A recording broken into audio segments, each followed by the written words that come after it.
막갈라, 다들 안녕하신가? 지금과는 다른 전략을 구상하느라 다들 바쁠 테지. 미안하지만 그 전략을 이제 다시 수정해야 할 거야. 아주 큰 대격변이 있는 새 액트가 시작하니까 말이야. 자, 그럼 알아보러 가보실까? 중요한 요원 소식부터 한번 보자고. 먼저 척후대 요원들부터 알아볼까? 제일 처음은 브리치가 되겠어. 브리치, 로봇팔이 고장이라도 난 건가? 균열을 사용할 때 재사용 대기 시간이 늘어나 자주 사용할 수 없을 거야. 또한 스킬에 맞았을 경우 진탕 지속 시간도 감소했지.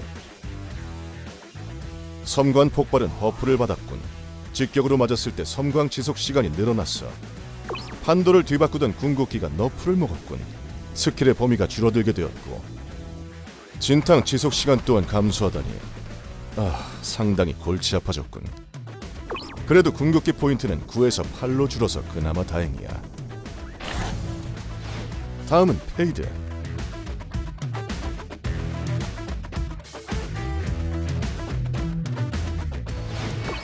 너도 재사용 대기 시간 증가는 피해갈 수 없었나 보군. 그리고 귀체의 유지 시간도 줄어들다니. 이건 좀 뼈 아프겠는데. 추적귀의 성능도 줄어들었군. 이젠 추적귀에게 당해도 적의 시야가 전보다 넓어질 거야. 황혼 또한 이번 대격변을 피할 수 없었나. 적에게 주던 부패 효과와 청각 차단 시간이 감소했어. 그리고 스킬의 범위도 줄어들었지. 대신 부패 효과로 줄어든 체력은 지속 시간 동안은 유지가 될 테니 이 기회를 잘 노려보도록 해. 다음은 개코 차례인가?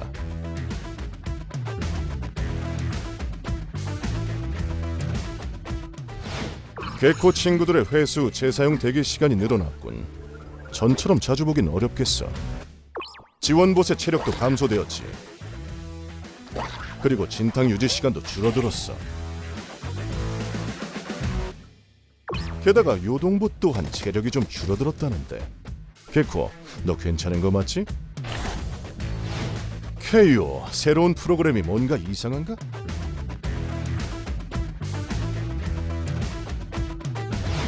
제로 포인트의 재사용 대기 시간이 늘어났으니 앞으로는 신중하게 사용해야 할 거야. 하지만 플래시 드라이브의 우클릭만큼은 더 오래 섬광을 지속할 수 있도록 변경됐으니 좀 더 공격적으로 해보자고. 마지막으로 소바의 정찰용 화살 재사용 대기 시간이 늘어났다고 해. 다음으로 아이소도 알아보자고. 아이소의 청부 계약의 길이가 전보다 많이 줄어들었어. 네온의 패치 정보도 한번 가보자고.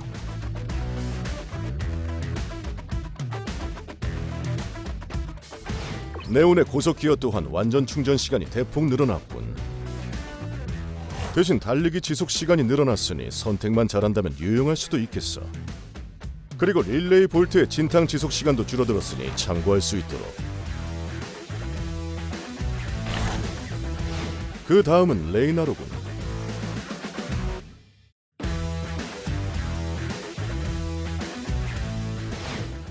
레이나의 눈총. 전보다 눈총의 체력이 줄어들었으니 진입할 때 신중해야 할 거야.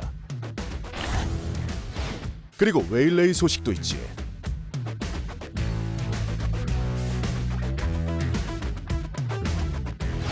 코사투의 무서움을 보여줬던 포화가 두나 지속 시간이 줄어들었다는군.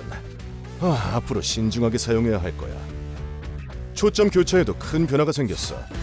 더 이상 잔상을 만들지 않고 넉백 또한 사라졌지.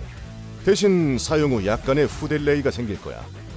궁극기 시전 시간은 줄었지만 두나 지속 시간이 감소했으며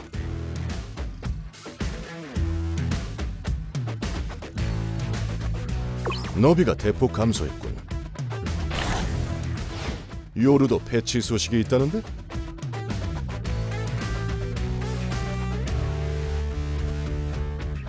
요루의 관문 충돌도 체력이 줄어들었군. 그리고 이제 스킬을 사용할 때 요루가 서있던 자리에서도 소리가 나게 변경됐어. 분신을 터뜨렸을 때 나오던 섬광의 지속 시간은 줄어들었군. 게다가 요루의 개인기를 이젠 볼 수 없게 되었지.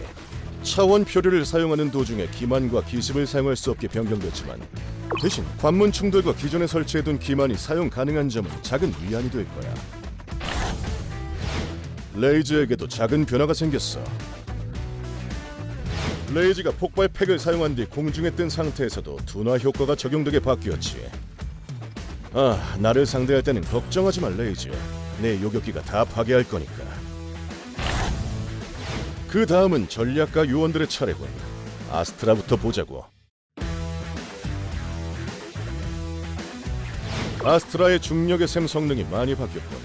스킬을 맞았을 때 생기는 취약 지속 시간이 감소했고, 재사용 대기 시간이 늘어났으니 앞으로 신중하게 사용해야겠군.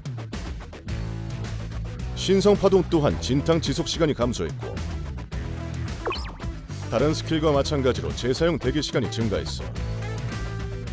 성운의 재사용 대기 시간 또한 증가했으니 막 써버리다간 후회할 거야. 브림스톤은 축하해. 자격제 신호기 변경뿐이구만. 그 다음은 오멘 소식이군.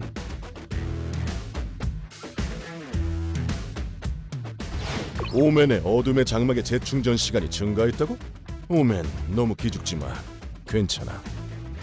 그리고 피해망상의 이동 속도가 증가했지. 대신 거리가 감소했으니 무리하게 사용하다 죽지 말라고. 바이퍼는 어떤 게 변했을까? 바이퍼의 부패에 닿을 때 체력 감소가 줄어들었으니 상대 입장에선 사이트에 들어가기 조금은 수월해지겠군. 마지막으로 감시자들도 알아보자고. 바이스부터 보도록 하지. 바이스의 정보 스킬이자 섬광으로 사용했던 아크 장미. 이젠 아크 장미의 섬광을 상대방에게 맞춰도 대사가 안 들린다던데. 실명이다. 적중해. 실명이다. 바이스, 괜찮아? 그리고 스킬이 발동되었을 때 파괴가 가능해졌고, 재사용 대기 시간도 조정되었으니 참고할 수 있도록 해. 그 다음 가지치기의 발동 조건이 변경되었어. 이젠 완전히 지나가야 벽에 올라오고 속도 또한 빨라졌지. 게다가 바이스가 직접 알려주기로 바뀌었다는군. 형 발동. C스킬 면도날 덩굴의 체력이 감소되었고, 마지막으로 강철 정원을 사용했을 때 적의 주무기를 묶는 데까지 시간이 증가했고, 전처럼 넓은 범위를 자랑하지 못하게 되었지. 저번 패치에 이어서 또 사이퍼군.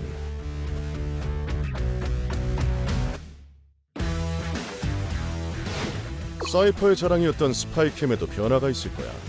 이제 은신 중인 카메라가 8m 내에 있다면 모습이 보이고 소리가 들릴 거야. 만약 사용 중이라면 12m까지 스파이캠의 소리를 들을 수 있게 됐지. 파괴된다면 60초 후 재사용이 가능해질 테니 앞으로는 조심히 사용할 수 있도록 해. 그리고 C스킬 함정에 걸린 적들이 늦게 보이도록 변경되었고, 함정에 걸린 적들의 뇌진탕 효과가 제거되었지. 게다가 일정 거리 이상 빠르게 지나가면 당겨지지 않고 즉시 터지도록 바뀌었다고 하니 조심하라고요. 킬조이는 무슨 소식이 있는지 봐볼까?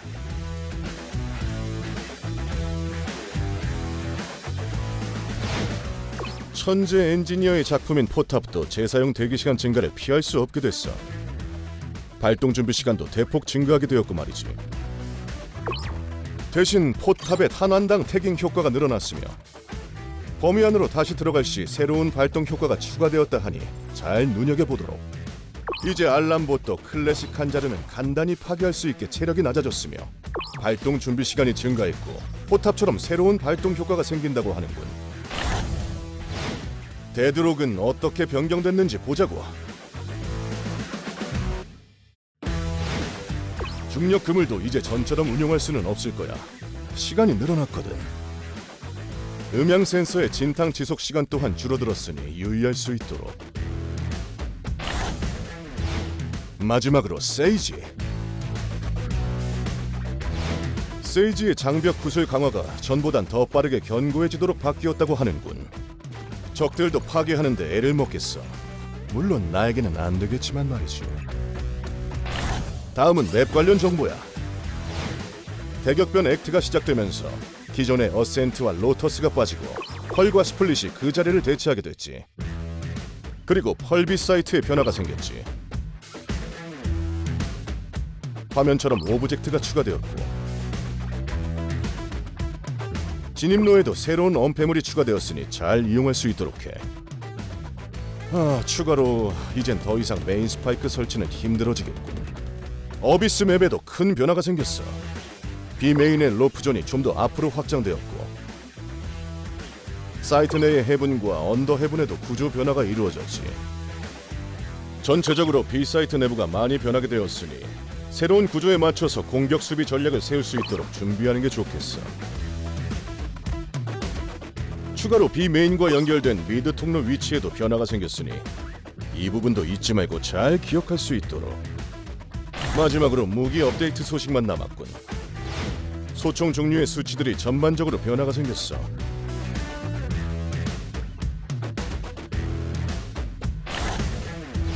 기관 단총에서도 변화가 있는데 스팅어 연사 모드의 경우 조금 더 탄 퍼짐 기준이 엄격해졌군. 다들 패치노트 소식 듣느라 고생 많았어. 앞으로 다가오는 대격변에 준비하면서 다음에 또 보자고.